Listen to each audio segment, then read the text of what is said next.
Hey friends, my name is Avery. Welcome back to the channel. Today I'm going to show you how to fix your shaky footage inside of Premiere Pro without any third-party tools or plugins. Here on the channel, I'm all about helping people grow their online presence with the power of video. That includes tutorials with Premiere Pro, After Effects, as well as YouTube Studio and a bunch of other technical, geeky analytics stuff. So if you're into that, please consider subscribing. I currently release videos every single Monday, so you definitely want to stay tuned for that. Now, I love shooting handheld. I typically avoid a gimbal if I can. The only problem with that is I'm addicted to caffeine and I usually forget to eat breakfast, so I deal with a lot of shaky footage. And I'm guessing if you're just starting out in video, you're probably dealing with a fair amount of shaky footage too. Now, if you haven't seen it already, I did already do a whole video all about some handheld best practices, so that way you can mitigate a lot of that shake on the front end before you even get it into Premiere Pro. Unfortunately, the technique that I'm going to show you today can't take the footage that your toddler shot whenever you stole your camera and turn it into a feature-length film, but it will help you greatly. You're always going to get the best results if you can fix your problems at the source. In this case, if you can reduce shake while you're actually filming. But for now, let's go ahead and jump into Premiere Pro and stabilize some of this shaky footage that we've got.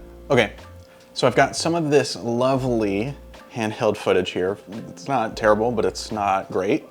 I always recommend trimming your clip to where you want it before you stabilize it, because the effect that we're going to use is called warp stabilizer here, and basically the less footage it has to manage, the better your results are going to be. So I'm going to trim it up here by setting my in and out points using I for in and O for out. Then we'll just drag the video over to my timeline.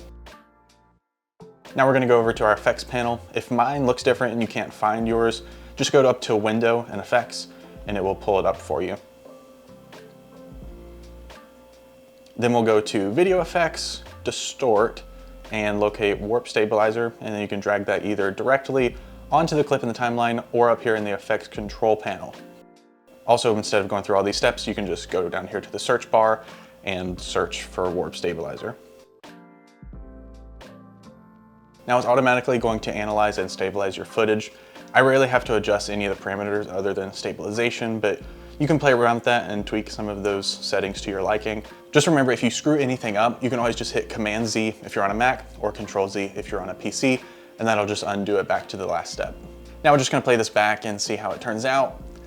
And boom, looking pretty good. Now, if you're trying to stabilize a clip that you already have a speed effect on, like if you slowed it down to slow motion, or if you sped it up for like a time lapse or something, you will get an error. It'll pop up and it'll say warp stabilizer and speed cannot be used on the same clip. I have a couple of workarounds, so I'll link a video up here that I already did on that. But otherwise, that was just a brief look on how you can stabilize some of that shaky footage using Premiere Pro without using any third-party tools. Don't forget to like, comment, and subscribe to the channel. Your support really does make a difference. I hope you have the best week ever, and I'll see you guys in the next video.